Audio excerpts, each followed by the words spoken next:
there's a update. I know I cut the video short on the last video. I was just it was really windy that day, and it was just so hard to film. It was getting irritating. Every time I'd make a clip, I'd replay it and couldn't hear nothing, and it was just wind.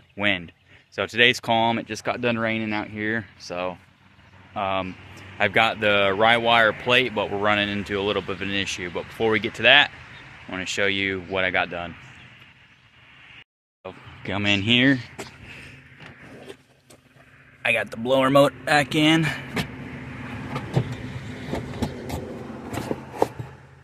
So this is what I'm thinking how she's gonna live.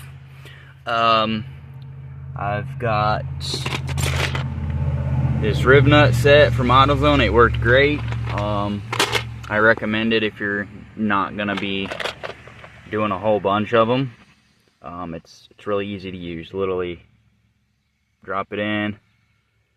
You hold this middle one with the wrench and obviously turn it just like it shows, and then it squunches it in between the middle. But I'm going to do that here and there.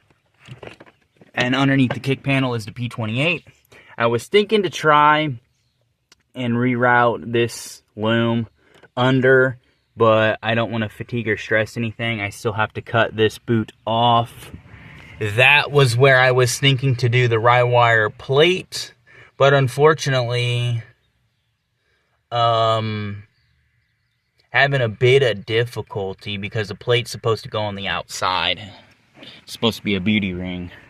And with the CRX, I didn't realize when I ordered the harness that they make a 3x3 and like a 5x whatever. I got the big one per se, so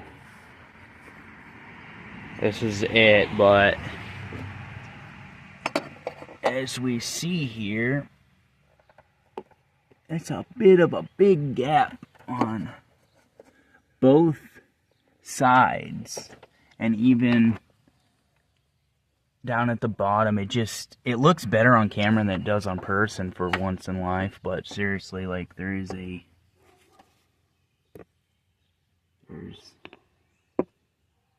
gap. It's not flush. Like, I think if it was a smaller plate, I'd have all this surface area to mount flush with.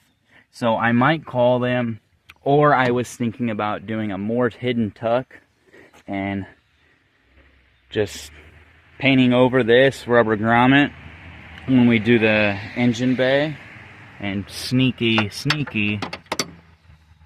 down here I have a flush mounted plate.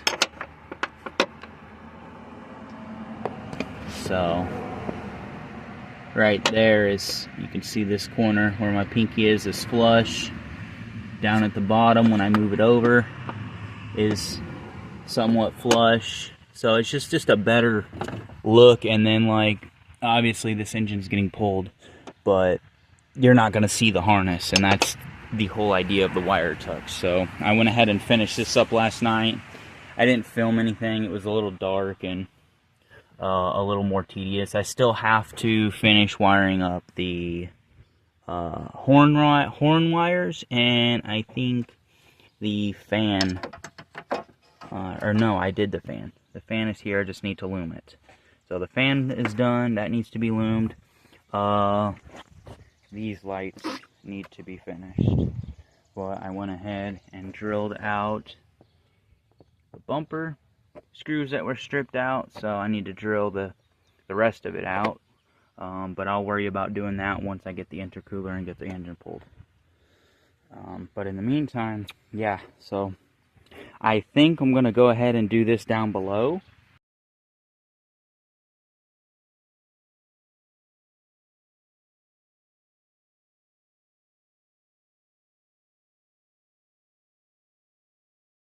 Alright, well, you saw in that time lapse there, that hole is a lot smaller. It doesn't taper. So, and then as I got to thinking, there's no splash guard down there, so more water can get up there. So I'm thinking the top one is where it's gonna live. Just gonna have to cut that boot in the inside and put it back in there and plug that hole.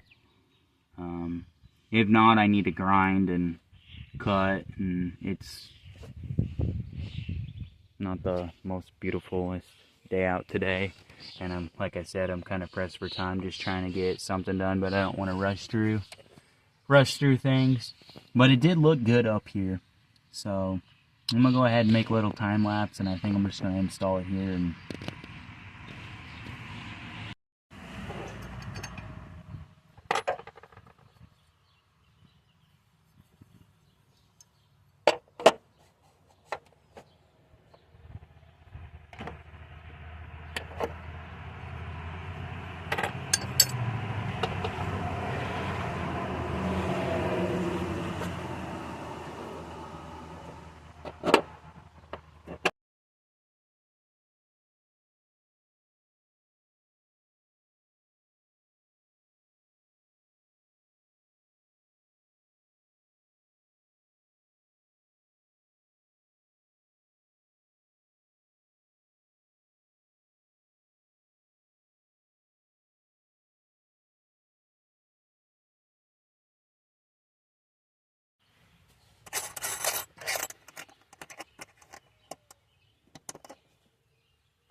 that second one's gonna be tricky, definitely. I think I'm gonna go ahead and put that plate back on real quick.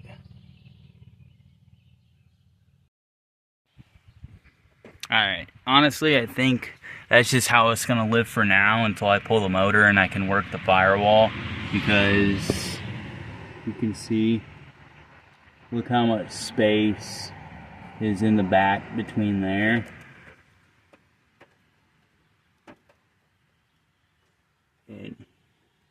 And the back of there, so I was able to get these two somewhat flush, but like I said, this corner needs worked, and the inside. Preferably do that when the engine's out, so I can kind of sit inside the engine bay, get inside there, and, you know, have a hammer and a dolly to try and straighten things out the best I can. I don't think it's that big of a deal, but I think it's overall, in there. It's good. It's not perfect, but it's definitely not an EK. An EK has a much better position to mount it. I think that's why there's a reason of not too many videos on people doing YouTube shorts on installing these plates and these mil-spec connectors, bulkhead connectors, because it's definitely a task. It's definitely not. I tried to time lapse it. I tried to. It's definitely. It's not hard, but it's kind of a pain in the booty. So, but yep, put that on there to protect it from the rain. I need to get electrical grease, because I might just take this harness out and out off the plate and throw it back inside for when I'm ready, because I don't want it being outside in the elements. But Next thing I'm going to do is go ahead and drill this for the riv nut, and with that one and get that mounted.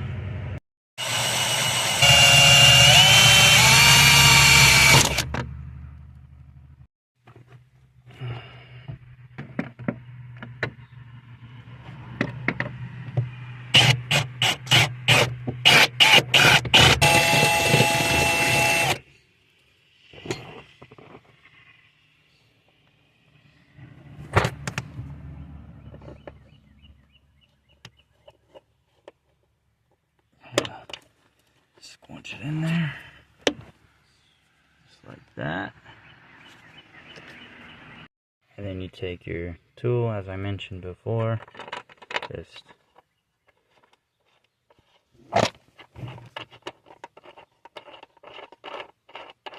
thread it all the way down. It's gonna kind of be hard to film doing both of this. So basically, hold your wrench on this one, and then tighten this one. And you kind of got to use two hands and push down, otherwise the rivet will want to come back out. So I'm gonna get that done. Show you guys, I got a wrench wedged here and then a ratchet on top, and you just kind of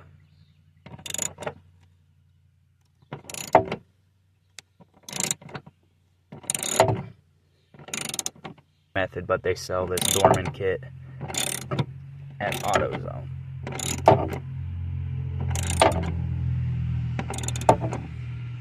And how you know it's finished is kind of all by feel, right? So you kind of come down here, give everything a wiggle, and that's how you can tell if it's compressed enough, which I think. Take that off, and then you take your fingers, and if you feel movement, obviously tighten it, but if you don't, and you go ahead and you back it off, and then unscrew.